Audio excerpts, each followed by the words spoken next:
Justiça, certo? Nosso querido Lex Luthor, né? Já ganhou esse apelido aí da turma. Tá ele aqui, certo? Muito bem.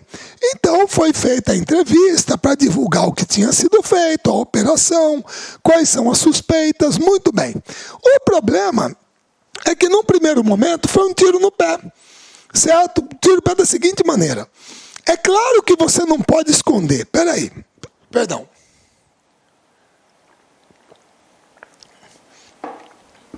Perdão, pessoal. É assim. É claro que o governo, o Estado, ele tem que procurar ser o mais transparente possível no que faz para o cidadão. Claro que sim. Mas por incrível que pareça, às vezes, em nome da segurança, é melhor você não ser tão espalhafatoso. É melhor você não chamar o holofote. Percebam, pessoal, que não aconteceu nenhum ataque, não houve nenhum ataque, não havia nenhuma vítima, nenhuma comoção com algum ato extremado praticado dentro do nosso território. Então, se a polícia disse, o ministro, que a Polícia Federal estava monitorando o pessoal da ABIN monitorando, a Polícia Federal monitorando, e havia a suspeita que fosse feita a detenção da maneira mais discreta possível e levasse esse pessoal para interrogatório.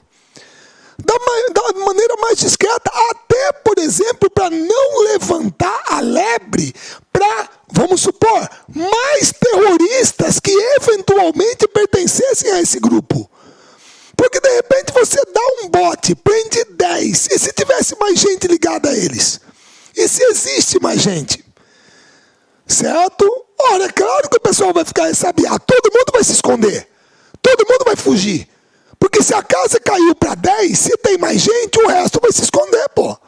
E você não vai conseguir. Agora, você está monitorando, quieto, discretamente, vai pegando, certo? Isola, prende, leva, sem espalhafato, certo? Agora, o que acontece, que muita gente está colocando, é que a notícia vazou primeiro para o jornal Folha de São Paulo, que publicou no mesmo dia. Como é que o jornal podia ter publicado que 10 estavam sendo monitorados e aí a operação vem e acontece? Então vazou a informação, certo? E aí teve que se fazer a operação e se deu essa publicidade enorme a ela. Poderia ter sido feita de uma maneira mais discreta. Inclusive essa é uma crítica à operação e à maneira como o ministro conduziu o processo. Por quê? Porque logo após a entrevista dele, com toda essa publicidade em torno da coisa, 20 mil pessoas cancelaram reservas para a Olimpíada no Rio de Janeiro. 20 mil, certo? Porque a repercussão lá fora foi isso aqui, ó. Certo? Aqui, ó. Polícia brasileira prende 10 suspeitos de planejarem atentados terroristas durante a Olimpíada. 20 mil cancelaram reservas, segundo informação da jornalista Mônica Bergamo. Certo? Perdão. Desculpem, pessoal, mil perdões. Então, isso causou impacto. Muita gente no governo interino ficou incomodada com a maneira como isso foi conduzido. Segundo aqui o pessoal, é claro que aos poucos parece que as reservas foram sendo refeitas. Mas num primeiro momento, poxa, 20 mil de uma vez. Cancelarem a vinda para o Rio? Complicado. Isso gera um impacto, né, em termos da expectativa até de movimentação de dinheiro, de receita de determinados setores da economia que se prepararam para o evento, pô. Tudo bem? Essa foi uma. Outra. Aí o pessoal não gostou. Aí a turma não gostou. Por quê? Porque o portal jurídico J, durante a entrevista coletiva, questionou o ministro da Justiça. Por quê? Presta bem atenção, eu vou voltar lá só para você ver aqui. Desculpa, tá? Eu já passei aqui. Só para lembrar para vocês como é que foi. Aqui, ó. Isso aqui foi falado na entrevista. Por favor, é uma declaração do ministro durante a entrevista. As autoridades rastrearam as redes sociais, sites acessados e as mensagens trocadas entre os integrantes da célula por Telegram e WhatsApp. Isso foi dito literalmente pelo ministro, certo, durante a coletiva em relação ao que teria sido feito durante a operação, certo? Muito bem. Aí o que o pessoal do Portal J questionou? Uai, simples, peraí. Mas outro dia, não teve um juiz que suspendeu o WhatsApp no Brasil, lá de Sergipe? Teve. Aí outro dia, não foi uma juíza lá do Rio de Janeiro, parece lá da Baixada Fluminense, do Rio de Janeiro, que também suspendeu o WhatsApp, porque o WhatsApp não estava dando acesso a informações que ela queria para uma investigação sobre tráfico e tal, que nem o juiz lá de Sergipe? Exatamente. Mas peraí, e por que teve que suspender o WhatsApp? Por que o WhatsApp não passou a informação? Certo? Ué, porque ele não passou. E por que a polícia não monitorou? Ué, porque o WhatsApp e o Telegram é criptografado. É criptografado. Se você conseguisse monitorar, então significa que nem o juiz de Sergipe, nem a juíza do Rio de Janeiro deveriam ter pedido para bloquear o WhatsApp. Porque se você consegue monitorar ele, então você tem acesso à mensagem. Agora, como a mensagem é criptografada, como é que a polícia brasileira conseguiu? Como? São criptografados, pô. Aí o que aconteceu? Ele não explica como a PF monitora o que é criptografado, certo? Beleza? Não havia nenhum contato entre o grupo Telegram e WhatsApp com o Estado Islâmico. O contato foi feito por meio de batismo na internet. Aí a pergunta causou incômodo durante a coletiva, certo? Causou incômodo, tá? Inicialmente, o ministro não quis responder. Depois disse que revelar como foi feito o monitoramento atrapalharia a investigação. Pelo amor de Deus, moçada, que atrapalharia o quê? Pô, é melhor admitir que você monitorou de alguma maneira, certo? Que conseguiu a informação, mas não um equipamento, um aplicativo que a mensagem é criptografada. Ou então, ele poderia, de repente, ser honesto, muito honesto, e falar o seguinte: pessoal, a gente conseguiu porque a National Security Agency e a Central Intelligence Agency dos Estados Unidos passaram informação para a gente. Ué, Marcelo, mas como isso? Meu caro, pelo amor de Deus, todo mundo se lembra. Há 2 anos atrás, 3 anos atrás, a gente teve aquele escândalo do grampo que os Estados Unidos fizeram em cima do François Hollande, da Angela Merkel, da Dilma, do Henrique Penha Nieto, que foi o vazamento de informações do Edward Snowden, aquele cara que trabalhava para Booz Allen Hamilton, que era uma empresa terceirizada da NSA. Os Estados Unidos monitoram tudo, pô. As empresas que Facebook, Twitter, é tudo de lá. Os caras têm acesso. Então, se eles conseguiram e repassaram as informações para as autoridades brasileiras, era mais honesto admitir isso. Agora, falar que conseguiu quebrar a criptografia do WhatsApp e do Telegram, pô, dá um tempo. Aí a pergunta incomodou. Não vamos revelar para não atrapalhar a investigação. Papo furado. Ou alguém repassou a informação, ou você obteve por outros meios, pô. Certo? Outra. Comportamento do juiz que decretou a prisão dos 10. Juiz Marcos Josegrey da Silva, 14ª Vara Federal de Curitiba. Certo? Ele deu uma coletiva à imprensa. Tá? Beleza? E na visão dele, como é que é a coisa? Pessoal, o magistrado deixou bem claro, essa questão de liderança do grupo. Eu quero esclarecer que foi uma leitura feita pelo ministro da Justiça, certo? Que o juiz reiterou que os suspeitos não podem ser considerados terroristas. É preciso deixar bem claro o seguinte: são afirmações por internet que pessoas fazem por meios virtuais. As prisões e as buscas buscam obter elementos que confirmem ou não isso. Nem tudo que uma pessoa preconiza no meio virtual, ela vai realizar no real. Ou seja, eles não são terroristas, são suspeitos. Você terá um inquérito instaurado, você vai levantar provas e aí você vai oferecer, vai fechar o inquérito e vai oferecer, o Ministério Público vai oferecer a denúncia. Mas você já não pode tratá-los como se fossem terroristas. Eles são suspeitos. a visão dada pelo Ministério da Justiça. Certo? Mais uma. Pronto. Advogados são impedidos de ver suspeitos de terrorismo na capital. Isso em Campo Grande, porque é do jornal de lá. Certo? 7 dias após a prisão, suspeitos de terrorismo seguem sem acesso a advogado. Marcelo, mas pessoal, por favor, presta bem atenção. Isso aqui tem uma coisa muito complicada, isso aqui tem um complicador, que muitos de vocês já tiveram contato com isso. Conhecem a história. Presta bem atenção. Muitos de vocês, tomara que, graças a Deus, todo mundo é mais novo que eu, mas vocês conhecem um cineasta, um documentarista americano chamado Michael Moore. Michael Moore fez Tiros em Columbine, fez Psycho, certo? Eu Amo o Capitalismo, certo? E também fez um documentário chamado Fahrenheit 9 de Setembro, certo? Fahrenheit 9/11. E nesse documentário, ele procura destrinchar todo o possível dos atentados do 11 de setembro no World Trade Center e no Pentágono, certo? Muito bem. E vocês se lembram nesse documentário, quem não se lembra, se quiser assista, se não quer assistir, não se lembra, eu vou contar, que logo após os atentados de 11 de setembro, que causaram grande comoção, a torre desabou, existem as teorias da competição, da conspiração, o que bateu no Pentágono não foi um avião, definitivamente não foi, é só você pegar o vídeo do ataque que você vê, não foi um 757 que bateu lá, certo? Muito bem.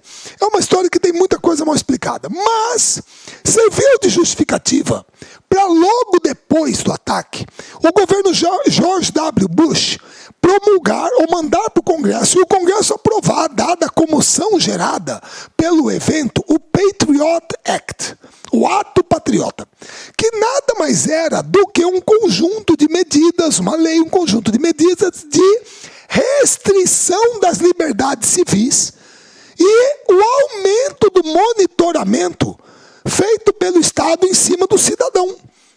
Tá? Beleza? Tanto é verdade que muitos, vamos lá de novo, suspeitos de terrorismo, da Al-Qaeda, etc., até hoje estão presos lá na prisão, certo? Na base militar americana de Guantánamo, em Cuba. Os caras estão presos, mas não existe uma acusação formal. Por qual fato, por qual crime eles estão presos? Por que eu estou preso? Qual foi o meu delito? Eu estou preso por suspeita de ligações com o terrorismo. Mas quais são as provas? Nenhum deles até hoje teve direito a um júri normal, formal.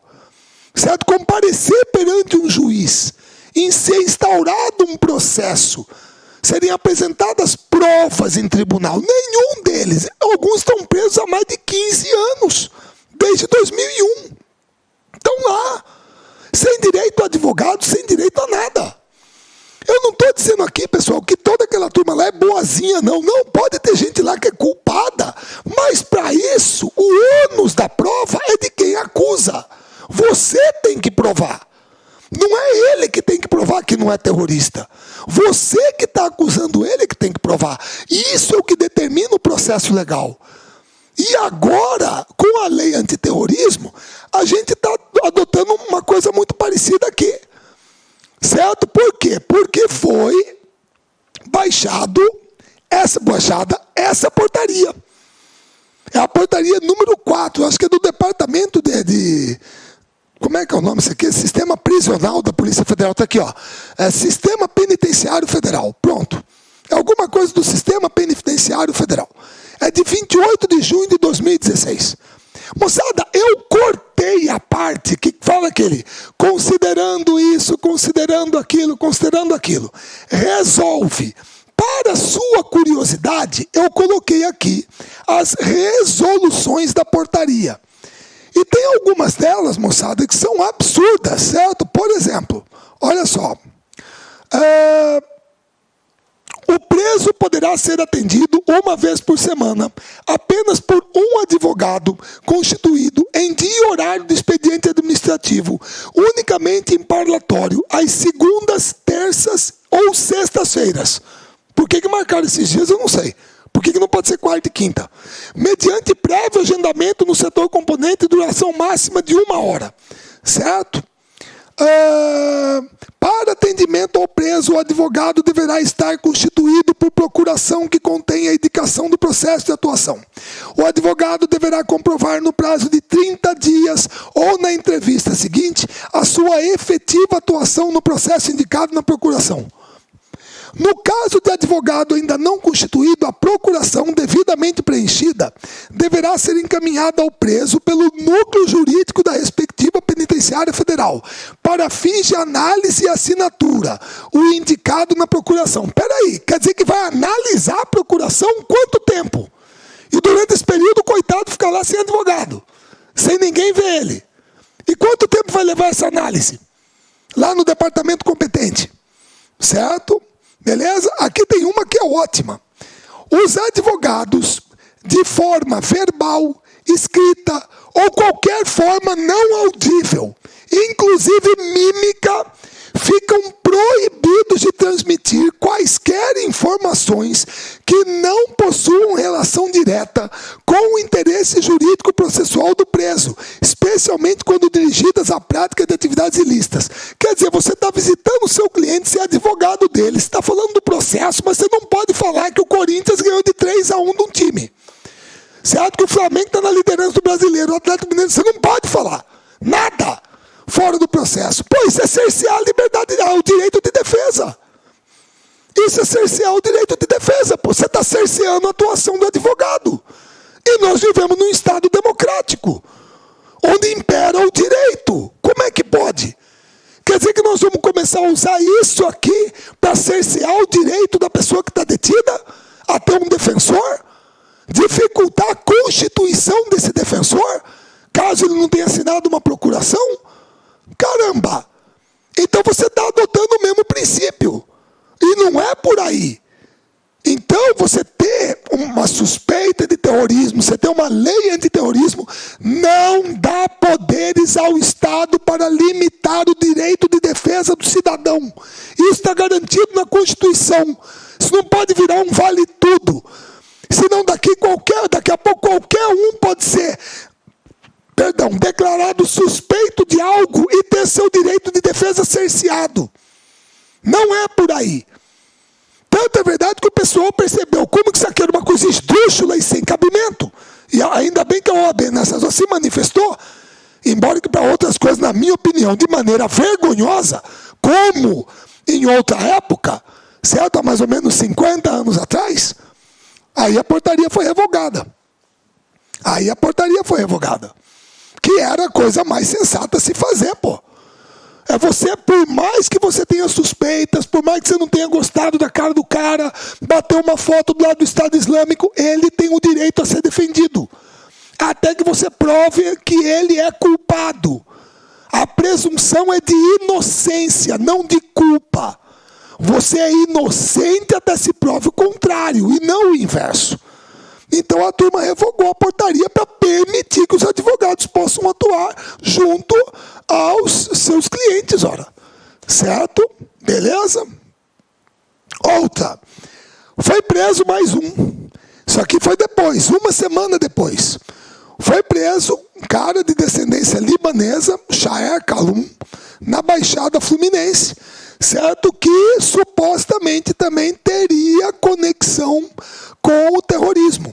De descendência libanesa, certo? Já tinha problemas com a polícia, já tinha sido preso por porte de arma, 34 anos, pai libanês, mãe brasileira. Morou no Líbano quando criança e depois de adulto viajou pela região para visitar a avó. Tá? O pessoal fala as declarações da polícia. Esteve na Síria e fez juramento ao Estado Islâmico. Em virtude disso, há uma necessidade de investigação mais apurada. Tudo bem. Então, mais uma pessoa foi detida no Brasil por causa disso. Certo? Beleza? E, após prisão de suspeitos de seguir o Estado Islâmico, poxa, infelizmente está acontecendo isso. O pessoal da comunidade muçulmana brasileira, certo? Está com medo, certo? Já estão relatando casos de preconceito dentro contra a comunidade, mas eles condenam absolutamente o extremismo. Provavelmente a comunidade muçulmana mais numerosa do Brasil é a de São Paulo, certo? E lá tem a mesquita, se eu não me engano, é a mesquita do Pari, certo? Parece que é a maior que tem lá em São Paulo, certo? A mesquita do Brasil em São Paulo, acho que ela fica no bairro do Pari, não sei se é isso. Então o pessoal muçulmano está dizendo lá, ó, certo? Muçulmanos não são terroristas e os terroristas não são muçulmanos, certo? Beleza? Não é um Estado e não é islâmico, tá? Beleza? Essa é a mensagem que o Sheikh Abdelhamid Metwali está procurando passar para os seus seguidores lá em São Paulo. A comunidade muçulmana repudia qualquer tipo de ação violenta, repudia qualquer tipo de ação terrorista, e para eles isso não é o Islã, isso não é ser muçulmano, o Islã não prega isso. Se por acaso alguém faz isso, são fundamentalistas, extremistas que não entendem a mensagem do Islã, tá? Beleza?